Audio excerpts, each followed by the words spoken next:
شروع اللہ کا نام لے کر جو بڑا مہربان نہایت رحم والا ہے۔ اور اگر ایک مدت معین تک ہم ان سے عذاب روک دیں تو کہیں گے کہ کون سی چیز عذاب کو روکے ہوئے ہے؟ دیکھو جس روز وہ ان پر واقع ہوگا پھر ٹلنے کا نہیں، اور جس چیز کا یہ مذاق اڑاتے ہیں وہ ان کو گھیر لے گی۔ اور اگر ہم انسان کو اپنے پاس سے نعمت بخشیں پھر اس سے اس کو چھین لے تو نا امید اور ناشکرا ہو جاتا ہے۔ اور اگر تکلیف پہنچنے کے بعد آسائش کا مزہ چکھائیں تو خوش ہو کر کہتا ہے کہ سب سختیاں مجھ سے دور ہو گئیں۔ بے شک وہ ہے ہی خوشی میں مست ہو جانے والا، بڑا فخر جتانے والا۔ ہاں، جنہوں نے صبر کیا اور عمل نیک کیے یہی ہیں جن کے لیے بخشش اور اجر عظیم ہے۔ تو شاید تم کچھ چیز وہی میں سے جو تمہارے پاس آتی ہے چھوڑ دو، اور اس خیال سے تمہارا دل تنگ ہو کہ کافر یہ کہنے لگیں کہ اس پر کوئی خزانہ کیوں نہیں نازل ہوا، یا اس کے ساتھ کوئی فرشتہ کیوں نہیں آیا۔ اے نبی، تم تو صرف نصیحت کرنے والے ہو اور اللہ ہر چیز کا نگہبان ہے۔ کیا یہ لوگ کہتے ہیں کہ اس نے قرآن از خود بنا لیا ہے؟ کہہ دو کہ اگر سچے ہو تو تم بھی ایسی 10 صورتیں بنا لاؤ اور اللہ کے سوا جس جس کو بلا سکتے ہو بلا بھی لو۔ پس اگر وہ تمہاری بات قبول نہ کریں تو جان لو کہ یہ قرآن اللہ کے علم سے اترا ہے، اور یہ کہ اس کے سوا کوئی معبود نہیں۔ تو کیا تم لوگ اسلام لاتے ہو؟ جو لوگ دنیا کی زندگی اور اس کی زیب و زینت کے طالب ہوں، ہم ان کے اعمال کا بدلہ انہیں دنیا ہی میں دے دیتے ہیں، اور اس میں ان کی حق تلفی نہیں کی جاتی۔ یہ وہ لوگ ہیں جن کے لیے آخرت میں آتش جہنم کے سوا اور کچھ نہیں، اور جو عمل انہوں نے دنیا میں کیے سب برباد، اور جو کچھ یہ کرتے رہے سب ضائع ہوا۔ بھلا جو لوگ اپنے پروردگار کی طرف سے دلیل روشن رکھتے ہوں اور ان کے ساتھ ایک آسمانی گواہ بھی اس کی جانب سے ہو، اور اس سے پہلے موسیٰ کی کتاب ہو جو پیشوا اور رحمت ہے، تو کیا وہ قرآن پر ایمان نہیں لائیں گے؟ یہی لوگ تو اس پر ایمان لاتے ہیں، اور جو کوئی اور فرقوں میں سے اس سے منکر ہو تو اس کا ٹھکانہ آگ ہے۔ تو تم اس قرآن سے شک میں نہ ہونا، یہ تمہارے پروردگار کی طرف سے حق ہے، لیکن اکثر لوگ ایمان نہیں لاتے۔ اور اس سے بڑھ کر ظالم کون ہوگا جو اللہ پر جھوٹ باندھے؟ ایسے لوگ اپنے رب کے سامنے پیش کیے جائیں گے اور گواہ کہیں گے کہ یہی لوگ ہیں جنہوں نے اپنے پروردگار پر جھوٹ بولا تھا۔ سن رکھو کہ ظالموں پر اللہ کی لعنت ہے، جو اللہ کے رستے سے روکتے اور اس میں کجی چاہتی ہیں، اور وہ آخرت کا بھی انکار کرتے ہیں۔ یہ لوگ زمین میں کہیں چھپ کر اللہ کو ہرا نہیں سکتے، اور نہ اللہ کے سوا کوئی ان کا حمایتی ہے۔ اے پیغمبر، ان کو دگنا عذاب دیا جائے گا، کیونکہ یہ شدت کفر سے تمہاری بات نہیں سن سکتے تھے اور نہ تم کو دیکھ سکتے تھے۔ یہی ہیں جنہوں نے اپنے آپ کو خسارے میں ڈالا، اور جو کچھ یہ افترا کیا کرتے تھے ان سے جاتا رہا۔ بلا شبہ یہ لوگ آخرت میں سب سے زیادہ نقصان پانے والے ہیں۔ جو لوگ ایمان لائے اور عمل نیک کیے اور اپنے پروردگار کے آگے عاجزی کی، یہی صاحب جنت ہیں، ہمیشہ اس میں رہیں گے۔ دونوں فریقوں یعنی کافر و مومن کی مثال ایسی ہے جیسے ایک اندھا بہرا ہو اور ایک دیکھتا سنتا۔ بھلا دونوں کا حال یکساں ہو سکتا ہے؟ پھر تم سوچتے کیوں نہیں؟ اور ہم نے نوح کو ان کی قوم کی طرف بھیجا تو انہوں نے ان سے کہا کہ میں تم کو کھول کھول کر ڈر سنانے اور یہ پیغام پہنچانے آیا ہوں کہ اللہ کے سوا کسی کی عبادت نہ کرو، مجھے تمہاری نسبت دردناک عذاب کا خوف ہے۔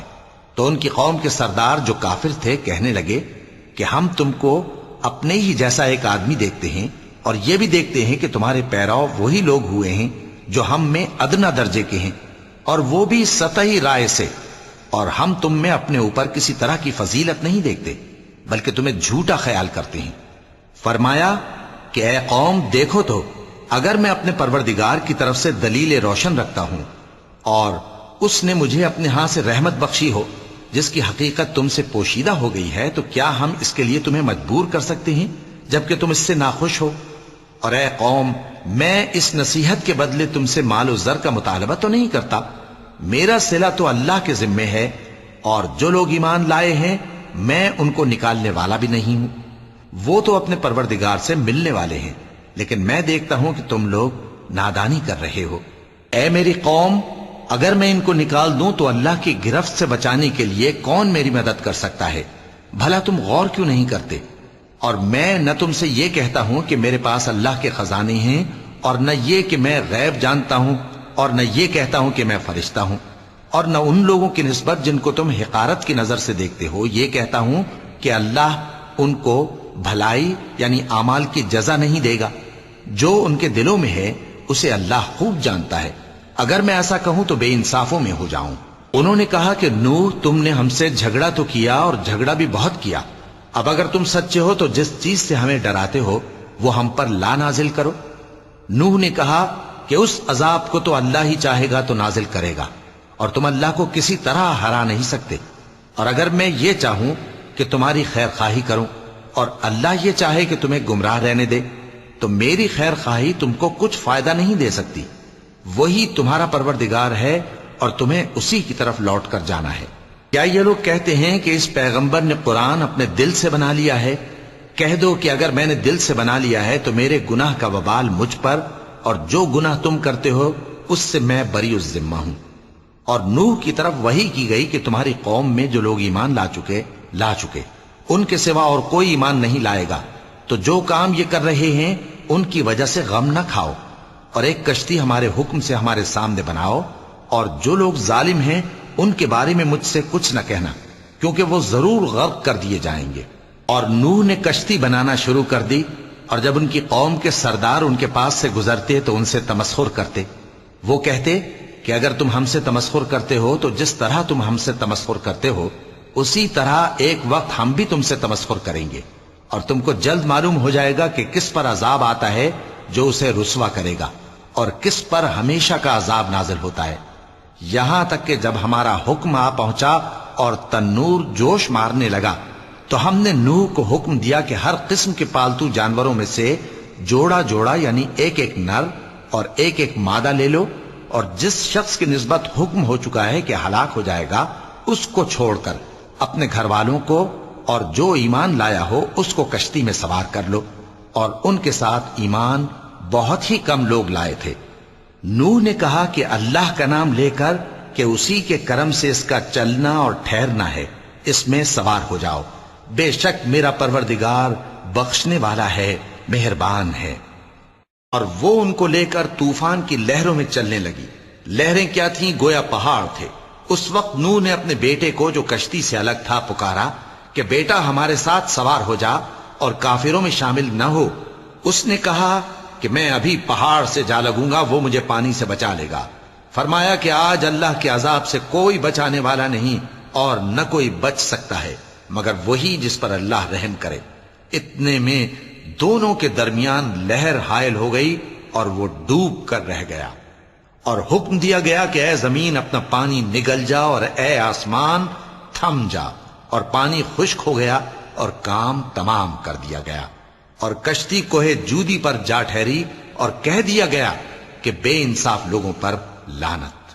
اور نوح نے اپنے پروردگار کو پکارا اور کہا کہ پروردگار، میرا بیٹا بھی میرے گھر والوں میں ہے، تو اس کو بھی نجات دے، تیرا وعدہ سچا ہے اور تو بہترین حاکم ہے۔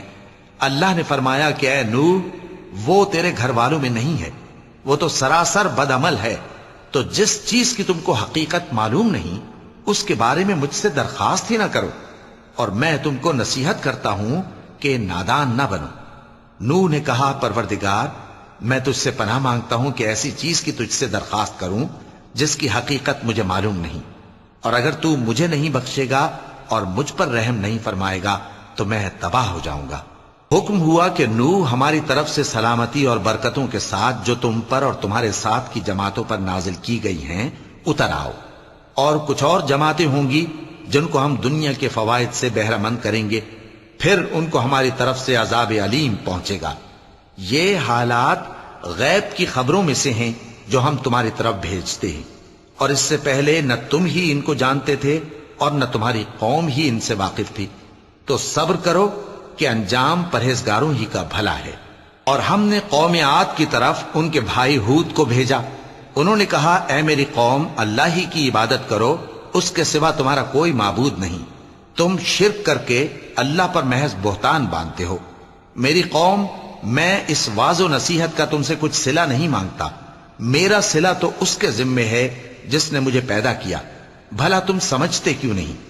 اور اے قوم اپنے پروردگار سے بخشش مانگو، پھر اس کے آگے توبہ کرو، وہ تم پر آسمان سے موسلا دھار بارش برسائے گا اور تمہاری طاقت پر طاقت بڑھائے گا، اور دیکھو گناہگار بن کر روگردانی نہ کرو۔ وہ بولے ہود تم ہمارے پاس کوئی دلیل ظاہر نہیں لائے، اور ہم صرف تمہارے کہنے سے نہ اپنے معبودوں کو چھوڑنے والے ہیں اور نہ تم پر ایمان لانے والے ہیں۔ ہم تو یہ سمجھتے ہیں کہ ہمارے کسی معبود نے تمہیں تکلیف پہنچا کر دیوانہ کر دیا ہے۔ انہوں نے کہا کہ میں اللہ کو گواہ کرتا ہوں اور تم بھی گواہ رہو کہ جن کو تم اللہ کا شریک بناتے ہو میں ان سے بیزار ہوں، یعنی جن کی اللہ کے سوا عبادت کرتے ہو، تو تم سب مل کر میرے بارے میں جو تدبیر کرنی چاہو کر لو اور مجھے مہلت نہ دو۔ میں اللہ پر جو میرا اور تمہارا سب کا پروردگار ہے بھروسہ رکھتا ہوں۔ زمین پر جو چلنے پھرنے والا ہے وہ اللہ کے قبضہ قدرت میں ہے، بے شک میرا پروردگار سیدھے رستے پر ہے۔ اب اگر تم روگردانی کرو گے تو جو پیغام میرے ذریعے تمہاری طرف بھیجا گیا ہے وہ میں نے تمہیں پہنچا دیا ہے، اور میرا پروردگار تمہاری جگہ اور لوگوں کو لا بسائے گا، اور تم اللہ کا کچھ بھی نہیں بگاڑ سکو گے۔ میرا پروردگار تو ہر چیز پر نگہبان ہے۔ اور جب ہمارا حکم عذاب آ پہنچا تو ہم نے ہود کو اور جو لوگ ان کے ساتھ ایمان لائے تھے ان کو اپنی مہربانی سے بچا لیا اور انہیں عذاب شدید سے نجات دی۔ یہ وہی قوم عاد ہے جس نے اللہ کی نشانیوں سے انکار کیا اور اس کے پیغمبروں کی نافرمانی کی اور ہر سرکش و متکبر کا کہا مانا، اور اس دنیا میں بھی لعنت ان کے پیچھے لگی رہی اور قیامت کے دن بھی لگی رہے گی۔ دیکھو قوم عاد نے اپنے پروردگار سے کفر کیا، اور سن رکھو قوم عاد پر پھٹکار ہے جو ہود کی قوم تھی۔ اور قوم سمود کی طرف ان کے بھائی صالح کو بھیجا تو انہوں نے کہا اے قوم اللہ ہی کی عبادت کرو، اس کے سوا تمہارا کوئی معبود نہیں۔ اسی نے تم کو زمین سے پیدا کیا اور اس میں آباد کیا، تو اس سے مغفرت مانگو اور اس کے آگے توبہ کرو، بے شک میرا پروردگار نزدیک بھی ہے اور دعا کا قبول کرنے والا بھی ہے۔ انہوں نے کہا کہ صالح اس سے پہلے ہم تم سے کئی طرح کی امیدیں رکھتے تھے، اب وہ منقطع ہو گئی۔ کیا تم ہم کو ان چیزوں سے منع کرتے ہو جن کو ہمارے بزرگ پوجتے آئے ہیں؟ اور جس بات کی طرف تم ہمیں بلاتے ہو اس کی طرف سے ہم بڑے بھاری شک میں ہیں۔ صالح نے کہا اے میری قوم بھلا دیکھو تو، اگر میں اپنے پروردگار کی طرف سے کھلی دلیل پر ہوں اور اس نے مجھے اپنے ہاتھ سے نبوت کی نعمت بخشی ہو، تو اگر میں اللہ کی نافرمانی کروں تو اس کے سامنے میری کون مدد کرے گا؟ تم تو کفر کی باتوں سے میرا نقصان ہی کرتے ہو۔ اور یہ بھی کہا کہ اے قوم یہ اللہ کی اونٹنی تمہارے لیے ایک نشانی یعنی معجزہ ہے، تو اس کو چھوڑ دو کہ اللہ کی زمین میں جہاں چاہے چرتی پھرے، اور اس کو کسی طرح کی تکلیف نہ دینا ورنہ تمہیں جلد عذاب آ پکڑے گا۔ مگر انہوں نے اس کو کاٹ ڈالا تو صالح نے کہا کہ اپنے گھروں میں 3 دن اور فائدے اٹھا لو، یہ وعدہ ہے کہ جھوٹا نہ ہوگا۔ پس جب ہمارا حکم آ گیا تو ہم نے صالح کو اور جو لوگ ان کے ساتھ ایمان لائے تھے ان کو اپنی مہربانی سے بچا لیا اور اس دن کی رسوائی سے محفوظ رکھا، بے شک تمہارا پروردگار طاقتور ہے، زبردست ہے۔ اور جن لوگوں نے ظلم کیا تھا ان کو چنگھاڑ کی صورت میں عذاب نے آ پکڑا تو وہ اپنے گھروں میں اوندھے پڑے رہ گئے، گویا کبھی ان میں بسے ہی نہ تھے۔ سن رکھو کہ قوم سمود نے اپنے پروردگار سے کفر کیا، اور سن رکھو قوم سمود پر پھٹکار ہے۔ اور ہمارے فرشتے ابراہیم کے پاس بشارت لے کر آئے تو سلام کہا، انہوں نے بھی جواب میں سلام کہا۔ ابھی کچھ وقفہ نہیں ہوا تھا کہ ابراہیم ایک بھنا ہوا بچڑا لے آئے۔ پھر جب دیکھا کہ ان کے ہاتھ کھانے کی طرف نہیں بڑھتے یعنی وہ کھانا نہیں کھاتے تو ان کو اجنبی سمجھ کر دل میں خوف کیا۔ فرشتوں نے کہا کہ خوف نہ کیجیے، ہم قوم لوط کی طرف ان کے ہلاک کرنے کو بھیجے گئے ہیں۔ اور ابراہیم کی بیوی جو پاس کھڑی تھی ہنس پڑی، تو ہم نے اس کو اسحاق کی اور اسحاق کے بعد یعقوب کی خوشخبری دی۔ اس نے کہا اے میرے بچہ ہوگا، میں تو بڑھیا ہوں اور یہ میرے میاں بھی بوڑھے ہیں، یہ تو بڑی عجیب بات ہے۔ انہوں نے کہا کیا تم اللہ کی قدرت سے تعجب کرتی ہو؟ اے اہل بیت تم پر اللہ کی رحمت اور اس کی برکتیں ہیں، وہ لائق تعریف ہے، بڑا ہے۔ پھر جب ابراہیم سے خوف جاتا رہا اور ان کو خوشخبری بھی مل گئی تو قوم لوط کے بارے میں لگے ہم سے بحث کرنے۔ بے شک ابراہیم بڑے تحمل والے، نرم دل اور رجوع کرنے والے تھے۔ اے ابراہیم، اس بات کو جانے دو، تمہارے پروردگار کا حکم آ پہنچا ہے اور ان لوگوں پر عذاب آنے والا ہے جو کبھی نہیں ٹلنے کا۔ اور جب ہمارے فرشتے لوط کے پاس آئے تو وہ ان کے آنے سے غمناک اور تنگ دل ہوئے اور کہنے لگے کہ آج کا دن بڑی مشکل کا دن ہے۔ اور لوط کی قوم کے لوگ ان کے پاس بے تحاشا دوڑتے ہوئے آئے، اور یہ لوگ پہلے ہی سے انتہائی بےہودہ حرکتیں کیا کرتے تھے۔ لوط نے کہا کہ اے بھائیو، یہ جو میری قوم کی لڑکیاں ہیں یہ تمہارے لیے جائز اور پاک ہیں، تو اللہ سے ڈرو اور میرے مہمانوں کے بارے میں مجھے بے آبرو نہ کرو۔ کیا تم میں کوئی بھی شائستہ آدمی نہیں؟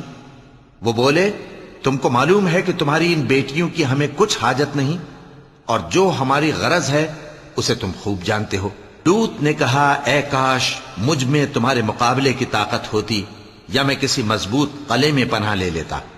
فرشتوں نے کہا، اے لوط، ہم تمہارے پروردگار کے فرشتے ہیں، یہ لوگ ہرگز تم تک نہیں پہنچ سکیں گے، تو کچھ رات رہے سے اپنے گھر والوں کو لے کر چل دو، اور تم میں سے کوئی شخص پیچھے مڑ کر نہ دیکھے، مگر تمہاری بیوی کے جو آفت ان پر پڑنے والی ہے وہی اس پر بھی پڑے گی۔ ان کے عذاب کے وعدے کا وقت صبح ہے، اور کیا صبح کچھ دور ہے؟ پھر جب ہمارا حکم آیا، ہم نے اس بستی کو الٹ کر نیچے اوپر کر دیا، اور ان پر پتھر کی تہ بتہ کنکریاں برسائیں جن پر تمہارے پروردگار کے ہاں سے نشان کیے ہوئے تھے، اور وہ بستی ان ظالموں سے کچھ دور نہیں۔ اور مدین کی طرف ان کے بھائی شعیب کو بھیجا، تو انہوں نے کہا کہ اے قوم، اللہ ہی کی عبادت کرو کہ اس کے سوا تمہارا کوئی معبود نہیں، اور ناپ اور تول میں کمی نہ کیا کرو، میں تو تم کو آسودہ حال دیکھتا ہوں، اور اگر تم ایمان نہ لاؤ گے تو مجھے تمہارے بارے میں ایک ایسے دن کے عذاب کا خوف ہے جو تم کو گھیر کر رہے گا۔ اور اے میری قوم، ناپ اور تول انصاف کے ساتھ پوری پوری کیا کرو، اور لوگوں کو ان کی چیزیں کم نہ دیا کرو، اور زمین میں خرابی کرتے نہ پھرو۔ اگر تم کو میرے کہنے کا یقین ہو تو اللہ کا دیا ہوا نفع ہی تمہارے لیے بہتر ہے، اور میں تمہارا نگہبان نہیں ہوں۔ انہوں نے کہا، اے شعیب، کیا تمہاری نماز تمہیں یہ سکھاتی ہے کہ جن کو ہمارے باپ دادا پوجتے آئے ہیں ہم ان کو ترک کر دیں، یا اپنے مال میں تصرف کرنا چاہیں تو نہ کریں؟ تم تو بڑے نرم دل اور بڑے سیدھے ہو۔ انہوں نے کہا کہ اے قوم، دیکھو تو، اگر میں اپنے پروردگار کی طرف سے دلیل روشن پر ہوں اور اس نے اپنے ہاں سے مجھے نیک روزی دی ہو تو کیا میں اپنا فرض ادا نہ کروں؟ اور میں نہیں چاہتا کہ جس بات سے میں تمہیں منع کروں خود اس کو کرنے لگوں۔ میں تو جہاں تک مجھ سے ہو سکے تمہارے معاملات کی اصلاح چاہتا ہوں، اور اس بارے میں مجھے توفیق کا ملنا اللہ ہی کے فضل سے ہے۔ میں اسی پر بھروسہ رکھتا ہوں اور اسی کی طرف رجوع کرتا ہوں۔ اور اے قوم، میری مخالفت تم سے کوئی ایسا کام نہ کرا دے کہ جیسی مصیبت نوح کی قوم یا ہود کی قوم یا صالح کی قوم پر واقع ہوئی تھی ویسی ہی مصیبت تم پر واقع ہو۔ اور لوط کی قوم کا زمانہ تو تم سے کچھ دور نہیں، اور اپنے پروردگار سے بخشش مانگو اور اس کے آگے توبہ کرو، بے شک میرا پروردگار بڑا مہربان ہے، بہت محبت کرنے والا ہے۔ انہوں نے کہا کہ شعیب، تمہاری بہت سی باتیں ہماری سمجھ میں نہیں آتی، اور ہم دیکھتے ہیں کہ تم ہم میں کمزور بھی ہو، اور اگر تمہارے بھائی بند نہ ہوتے تو ہم تم کو سنسار کر دیتے، اور تم ہم پر کسی طرح بھی غالب نہیں ہو۔ انہوں نے کہا کہ اے قوم، کیا میرے بھائی بندوں کا دباؤ تم پر اللہ سے زیادہ ہے، اور اس کو تم نے پیٹھ پیچھے ڈال رکھا ہے؟ میرا پروردگار تو تمہارے سب اعمال کا احاطہ کیے ہوئے ہے۔ اور اے قوم، تم اپنی جگہ کام کیے جاؤ، میں اپنی جگہ کام کیے جاتا ہوں۔ تم کو ان قریب معلوم ہو جائے گا کہ رسوا کرنے والا عذاب کس پر آتا ہے اور جھوٹا کون ہے، اور تم بھی انتظار کرو، میں بھی تمہارے ساتھ انتظار کرتا ہوں۔ اور جب ہمارا حکم آ پہنچا تو ہم نے شعیب کو اور جو لوگ ان کے ساتھ ایمان لائے تھے ان کو تو اپنی رحمت سے بچا لیا، اور جو ظالم تھے ان کو چنگھاڑ نے آ دبوچا، تو وہ اپنے گھروں میں اوندھے پڑے رہ گئے، گویا ان میں کبھی بسے ہی نہ تھے۔ سن رکھو کہ مدین پر ویسی ہی پھٹکار ہے جیسی سمود پر پھٹکار تھی، اور ہم نے موسیٰ کو اپنی نشانیاں اور دلیل روشن دے کر بھیجا فرعون اور اس کے سرداروں کی طرف، تو وہ فرعون ہی کے حکم پر چلتے رہے، حالانکہ فرعون کا حکم درست نہیں تھا۔ وہ قیامت کے دن اپنی قوم کے آگے آگے چلے گا، پھر ان کو دوزخ میں جا اتارے گا، اور جس مقام پر وہ اتارے جائیں گے وہ برا ہے۔ اور اس جہان میں بھی لعنت ان کے پیچھے لگا دی گئی اور قیامت کے دن بھی پیچھے لگی رہے گی۔ جو انعام ان کو ملا ہے برا ہے۔ یہ پرانی بستیوں کے تھوڑے سے حالات ہیں جو ہم تم سے بیان کرتے ہیں۔ ان میں سے بعض تو باقی ہیں اور بعض تہس نہس ہو گئیں۔ اور ہم نے ان لوگوں پر ظلم نہیں کیا بلکہ انہوں نے خود اپنے اوپر ظلم کیا۔ غرض جب تمہارے پروردگار کا حکم آ پہنچا تو جن معبودوں کو وہ اللہ کے سوا پکارا کرتے تھے وہ ان کے کچھ بھی کام نہ آئے اور بربادی کے سوا انہیں اور کچھ نہ دے سکے۔ اور تمہارا پروردگار جب نافرمان بستیوں کو پکڑا کرتا ہے تو اس کی پکڑ اسی طرح کی ہوتی ہے۔ بے شک اس کی پکڑ دکھ دینے والی سخت ہے۔ ان قصوں میں اس شخص کے لیے جو عذاب آخرت سے ڈرے عبرت ہے۔ یہ وہ دن ہوگا جس میں سب اکٹھے کیے جائیں گے اور یہی وہ دن ہوگا جس میں سب اللہ کے روبرو حاضر کیے جائیں گے۔ اور ہم اس کے لانے میں ایک وقت معین تک تاخیر کر رہے ہیں۔ جس روز وہ آ جائے گا تو کوئی شخص اللہ کے حکم کے بغیر بول بھی نہیں سکے گا۔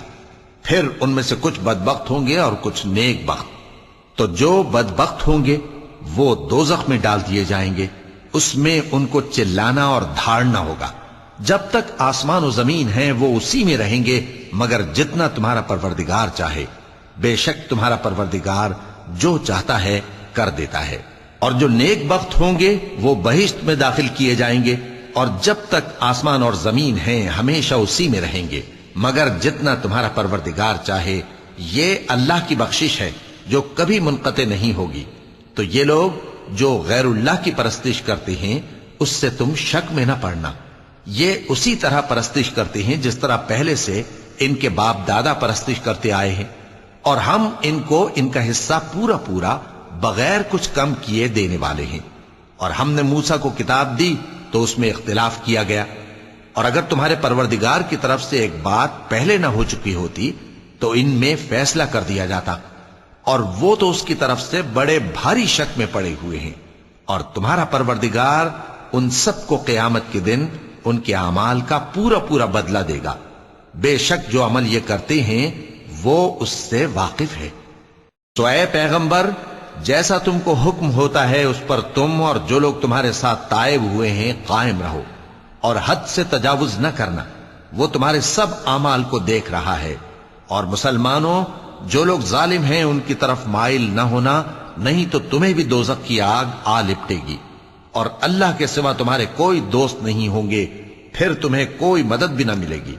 اور دن کے دونوں سروں یعنی صبح اور شام کے اوقات میں اور رات کی چند ساعتوں میں نماز پڑھا کرو، کچھ شک نہیں کہ نیکیاں گناہوں کو دور کر دیتی ہیں۔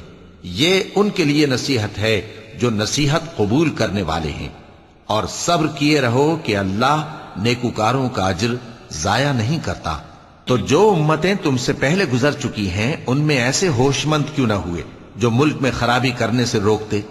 ہاں، ایسے تھوڑے سے تھے جن کو ہم نے ان میں سے نجات بخشی، اور جو ظالم تھے وہ انہی باتوں کے پیچھے لگے رہے جن میں عیش و آرام تھا، اور وہ گناہوں میں ڈوبے ہوئے تھے۔ اور تمہارا پروردگار ایسا نہیں ہے کہ بستیوں کو جبکہ وہاں کے باشندے نیکوکار ہوں از راہ ظلم تباہ کر دے۔ اور اگر تمہارا پروردگار چاہتا تو تمام لوگوں کو ایک ہی جماعت کر دیتا، اور وہ برابر اختلاف کرتے رہیں گے، مگر جن پر تمہارا پروردگار رحم فرمائے، اور اسی لیے اس نے ان کو پیدا کیا ہے۔ اور تمہارے پروردگار کا قول پورا ہو گیا کہ میں دوزخ کو جنوں اور انسانوں سب سے بھر دوں گا۔ اور اے نبی اور پیغمبروں کے وہ سب حالات جو ہم تم سے بیان کرتے ہیں ان سے ہم تمہارے دل کو جمائے رکھتے ہیں، اور ان حالات میں تمہارے پاس حق پہنچ گیا، اور یہ مومنوں کے لیے نصیحت اور عبرت ہے۔ اور جو لوگ ایمان نہیں لائے ان سے کہہ دو کہ تم اپنی جگہ عمل کیے جاؤ، ہم اپنی جگہ عمل کیے جاتے ہیں، اور نتیجہ اعمال کا تم بھی انتظار کرو، ہم بھی انتظار کرتے ہیں۔ اور آسمانوں اور زمین کی چھپی چیزوں کا علم اللہ ہی کو ہے، اور تمام معاملات اسی کی طرف رجوع کیے جائیں گے، تو اسی کی عبادت کرو اور اسی پر بھروسہ رکھو۔ اور جو کچھ تم لوگ کر رہے ہو تمہارا پروردگار اس سے بے خبر نہیں۔ شروع اللہ کا نام لے کر جو بڑا مہربان نہایت رحم والا ہے۔ الف لام را، یہ کتاب روشن کی آیتیں ہیں. ہم نے اس قرآن کو عربی میں نازل کیا ہے تاکہ تم لوگ سمجھ سکو. اے پیغمبر، ہم اس قرآن کے ذریعے سے جو ہم نے تمہاری طرف بھیجا ہے تمہیں ایک نہایت اچھا قصہ سناتے ہیں، اور تم اس سے پہلے بے خبر تھے. جب یوسف نے اپنے والد سے کہا کہ ابا، میں نے خواب میں 11 ستاروں اور سورج اور چاند کو دیکھا ہے، دیکھتا کیا ہوں کہ وہ مجھے سجدہ کر رہی ہیں. انہوں نے کہا کہ بیٹا، اپنے خواب کا ذکر اپنے بھائیوں سے نہ کرنا، نہیں تو وہ تمہارے حق میں کوئی چال چلیں گے. کچھ شک نہیں کہ شیطان انسان کا کھلا دشمن ہے، اور اسی طرح اللہ تمہیں برگزیدہ و ممتاز کرے گا اور خواب کی باتوں کی تعبیر کا علم سکھائے گا. اور جس طرح اس نے اپنی نعمت پہلے تمہارے دادا پر دادا ابراہیم اور اسحاق پر پوری کی تھی، اسی طرح تم پر اور اولاد یعقوب پر پوری کرے گا. بے شک تمہارا پروردگار سب کچھ جاننے والا ہے، حکمت والا ہے. ہاں، یوسف اور ان کے بھائیوں کے قصے میں پوچھنے والوں کے لیے بہت سی نشانیاں ہیں. جب انہوں نے آپس میں تذکرہ کیا کہ یوسف اور اس کا بھائی ابا کو ہم سے زیادہ پیارے ہیں، حالانکہ ہم جماعت کی جماعت ہیں، کچھ شک نہیں کہ ابا کھلی غلطی پر ہیں. یوسف کو یا تو جان سے مار ڈالو یا کسی ملک میں پھینک آؤ، پھر ابا کی توجہ صرف تمہاری طرف ہو جائے گی، اور اس کے بعد تم نیک لوگوں میں ہو جاؤ گے. ان میں سے ایک کہنے والے نے کہا کہ یوسف کو جان سے نہ مارو، کسی اندھے کنویں میں ڈال دو کہ کوئی راہگیر اسے نکال کر کسی دوسرے ملک میں لے جائے گا. اگر تم کو کرنا ہی ہے تو یوں کرو. یہ مشورہ کر کے وہ اپنے والد سے کہنے لگے کہ ابا جان، کیا سبب ہے کہ آپ یوسف کے بارے میں ہمارا اعتبار نہیں کرتے، حالانکہ ہم اس کے خیر خواہ ہیں. کل اسے ہمارے ساتھ بھیج دیجئے کہ خوب میوے کھائے اور کھیلے کودے، ہم اس کے نگہبان ہیں. انہوں نے کہا کہ یہ امر مجھے غمناک کیے دیتا ہے کہ تم اسے لے جاؤ، یعنی وہ مجھ سے جدا ہو جائے، اور مجھے یہ بھی خوف ہے کہ تم کھیل میں اس سے غافل ہو جاؤ اور اسے بھیڑیا کھا جائے. وہ کہنے لگے کہ اگر ہماری موجودگی میں کہ ہم ایک طاقتور جماعت ہیں اسے بھیڑیا کھا گیا تو ہم بڑے نقصان میں پڑ گئے. غرض جب وہ اس کو لے گئے اور اس بات پر اتفاق کر لیا کہ اس کو اندھے کنویں میں ڈال دیں، اور ہم نے یوسف کی طرف وحی بھیجی کہ ایک وقت ایسا آئے گا کہ تم انہیں ان کے اس سلوک سے آگاہ کرو گے، اور ان کو اس وحی کی کچھ خبر نہ ہوگی. اور یہ حرکت کر کے وہ رات کے وقت باپ کے پاس روتے ہوئے آئے.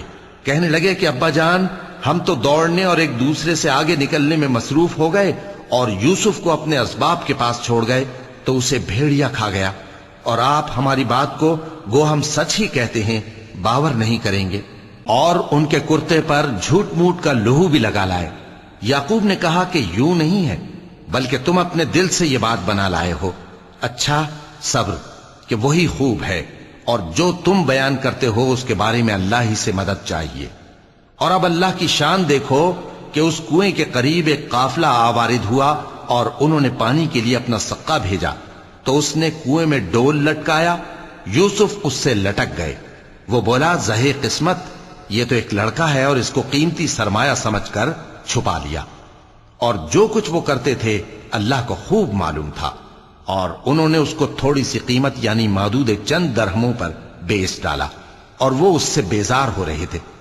اور مصر میں جس شخص نے اس کو خریدا اس نے اپنی بیوی سے جس کا نام زلیخا تھا کہا کہ اس کو عزت و اکرام سے رکھو، عجب نہیں کہ یہ ہمیں فائدہ دے یا ہم اسے بیٹا بنا لیں.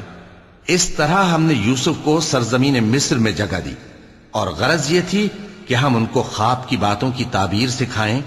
اور اللہ اپنے کام پر غالب ہے، لیکن اکثر لوگ نہیں جانتے.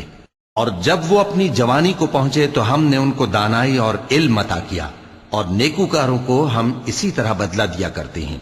اور جس عورت کے گھر میں وہ رہتے تھے اس نے ان کو اپنی طرف مائل کرنا چاہا اور دروازے بند کر کے کہنے لگی، یوسف جلدی آؤ. انہوں نے کہا کہ اللہ پناہ میں رکھے، وہ یعنی تمہارے میاں تو میرے آقا ہیں، انہوں نے مجھے اچھی طرح سے رکھا ہے، میں ایسا ظلم نہیں کر سکتا، بے شک ظالم لوگ فلاح نہیں پائیں گے. اور اس عورت نے ان کا قصد کیا اور انہوں نے اس کا قصد کیا. اگر وہ اپنے پروردگار کی نشانی نہ دیکھتے تو جو ہوتا سو ہوتا. یوں اس لیے کیا گیا کہ ہم ان سے برائی اور بے حیائی کو روک دیں.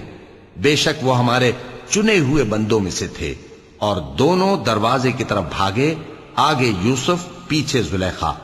اور عورت نے ان کا کرتا پیچھے سے پکڑ کر جو کھینچا تو پھاڑ ڈالا، اور دونوں کو دروازے کے پاس عورت کا خاوند مل گیا۔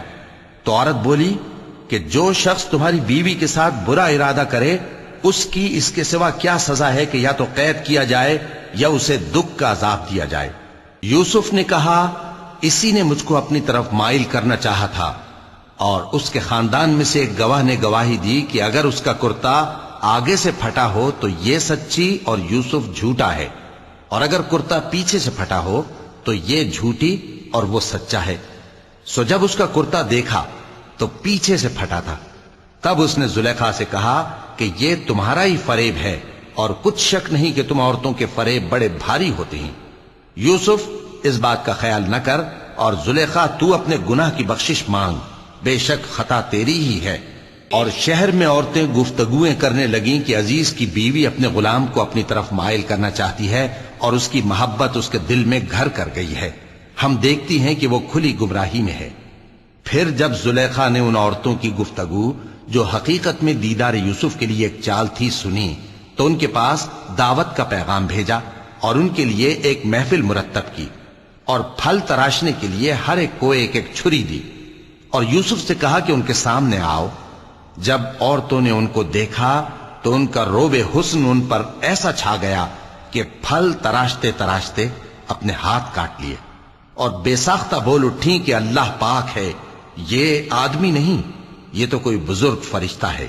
زلیخا نے کہا تو یہ وہی ہے جس کے بارے میں تم مجھے تانے دیتی تھیں، اور بے شک میں نے اس کو اپنی طرف مائل کرنا چاہا مگر یہ بچا رہا، اور اگر یہ وہ کام نہ کرے گا جو میں اسے کہتی ہوں تو قید کر دیا جائے گا اور ذلیل ہوگا۔ یوسف نے دعا کی کہ پروردگار جس کام کی طرف یہ مجھے بلاتی ہیں اس کی نسبت مجھے قید پسند ہے، اور اگر تو مجھ سے ان کے فریب کو نہ ہٹائے گا تو میں ان کی طرف مائل ہو جاؤں گا اور نادانوں میں سے ہو جاؤں گا۔ پس ان کے رب نے ان کی دعا قبول کر لی اور ان سے عورتوں کا داؤں ٹال دیا، بے شک وہی تو سننے والا ہے، جاننے والا ہے۔ پھر باوجود اس کے کہ وہ لوگ ان کی بے گناہی کے نشان دیکھ چکے تھے، ان کی رائے یہی ٹھہری کہ کچھ عرصے کے لیے ان کو قید ہی کر دیں، اور ان کے ساتھ دو اور جوان بھی داخل زندہ ہوئے۔ ایک نے ان میں سے کہا کہ میں نے خواب دیکھا ہے، دیکھتا کیا ہوں کہ شراب کے لیے انگور نچوڑ رہا ہوں۔ دوسرے نے کہا کہ میں نے بھی خواب دیکھا ہے، میں یہ دیکھتا ہوں کہ اپنے سر پر روٹیاں اٹھائے ہوئے ہوں اور پرندے ان میں سے کھا رہے ہیں، تو ہمیں ان کی تعبیر بتا دیجئے کہ ہم تمہیں نیکوکار دیکھتے ہیں۔ یوسف نے کہا کہ جو کھانا تم کو ملنے والا ہے وہ آنے نہیں پائے گا کہ میں اس سے پہلے تم کو اس کی تعبیر بتا دوں گا۔ یہ ان باتوں میں سے ہے جو میرے پروردگار نے مجھے سکھائی ہیں۔ جو لوگ اللہ پر ایمان نہیں لاتے اور آخرت کا انکار کرتے ہیں، میں نے ان کا مذہب چھوڑ دیا ہے، اور میں اپنے باپ دادا ابراہیم اور اسحاق اور یعقوب کے مذہب پر چلتا ہوں۔ ہمیں شایع نہیں ہے کہ کسی چیز کو اللہ کے ساتھ شریک بنائیں، یہ اللہ کا فضل ہے ہم پر بھی اور لوگوں پر بھی، لیکن اکثر لوگ شکر نہیں کرتے۔ اے میرے قید خانے کے رفیقو، بھلا کئی جدا جدا آقا اچھے یا اللہ جو اکیلا ہے سب پر غالب ہے؟ جن چیزوں کی تم اللہ کے سوا پرستش کرتے ہو وہ صرف نام ہی نام ہیں جو تم نے اور تمہارے باپ دادا نے رکھ لیے ہیں، اللہ نے ان کی کوئی سند نازل نہیں کی۔ سن رکھو کہ اللہ کے سوا کسی کی حکومت نہیں ہے، اس نے ارشاد فرمایا ہے کہ اس کے سوا کسی کی عبادت نہ کرو، یہی سیدھا دین ہے، لیکن اکثر لوگ نہیں جانتے۔ اے میرے قید خانے کے رفیقو، تم میں سے ایک جو پہلا خواب بیان کرنے والا ہے وہ تو اپنے آقا کو شراب پلایا کرے گا، اور جو دوسرا ہے وہ سولی دیا جائے گا، اور پرندے اس کا سر نوچ کھائیں گے۔ جو بات تم مجھ سے پوچھتے تھے وہ فیصل ہو چکی ہے، اور ان دونوں میں سے جس کی نسبت یوسف نے خیال کیا کہ وہ رہائی پا جائے گا، اس سے کہا کہ اپنے آقا سے میرا ذکر بھی کر دینا۔ پھر شیطان نے اسے ان کا اپنے آقا سے ذکر کرنا بھلا دیا، اور یوسف کئی برس قید خانے ہی میں رہے۔ اور بادشاہ نے کہا کہ میں نے خواب دیکھا ہے، دیکھتا کیا ہوں کہ 7 موٹی گائیں ہیں جن کو 7 دبلی گائیں کھا رہی ہیں، اور 7 خوشے سبز ہیں اور 7 خشک۔ اے درباریو، اگر تم خوابوں کی تعبیر دے سکتے ہو تو مجھے میرے خواب کی تعبیر بتاؤ۔ انہوں نے کہا یہ خواب تو پریشان خیالی سے ہیں، اور ہمیں ایسے خوابوں کی تعبیر نہیں آتی، اور وہ شخص جو دونوں قیدیوں میں سے رہائی پا گیا تھا اور جسے مدت کے بعد وہ بات یاد آ گئی، بول اٹھا کہ میں آپ کو اس کی تعبیر لا بتاتا ہوں، مجھے قید خانے جانے کی اجازت دیجیے۔ غرض وہ یوسف کے پاس آیا اور کہنے لگا، یوسف، اے بڑے سچے یوسف، ہمیں اس خواب کی تعبیر بتائیے کہ 7 موٹی گایوں کو 7 دبلی گائیں کھا رہی ہیں، اور 7 خوشے سبز ہیں اور 7 سوکھے، تاکہ میں لوگوں کے پاس واپس جا کر تعبیر بتاؤں۔ عجب نہیں کہ وہ تمہاری قدر جانے۔ انہوں نے کہا کہ تم لوگ 7 سال متواتر کھیتی کرتے رہو گے، تو جو غلہ کاٹو تو تھوڑے سے غلے کے سوا جو کھانے میں آئے باقی کو خوشوں میں ہی رہنے دینا۔ پھر اس کے بعد خشک سالی کے 7 سخت سال آئیں گے کہ جو غلہ تم نے جمع کر رکھا ہوگا وہ سب کو کھا جائیں گے، صرف وہی تھوڑا سا رہ جائے گا جو تم احتیاط سے رکھ چھوڑو گے۔ پھر اس کے بعد ایک ایسا سال آئے گا کہ خوب مے برسے گا اور لوگ اس میں رس نچوڑیں گے۔ اور یہ تعبیر سن کر بادشاہ نے حکم دیا کہ یوسف کو میرے پاس لے آؤ۔ سو جب قاصد ان کے پاس گیا تو انہوں نے کہا کہ اپنے آقا کے پاس واپس جاؤ اور اس سے پوچھو کہ ان عورتوں کا کیا حال ہے جنہوں نے اپنے ہاتھ کاٹ لیے تھے، بے شک میرا پروردگار ان کے فریب سے خوب واقف ہے۔ صدق اللہ العظیم۔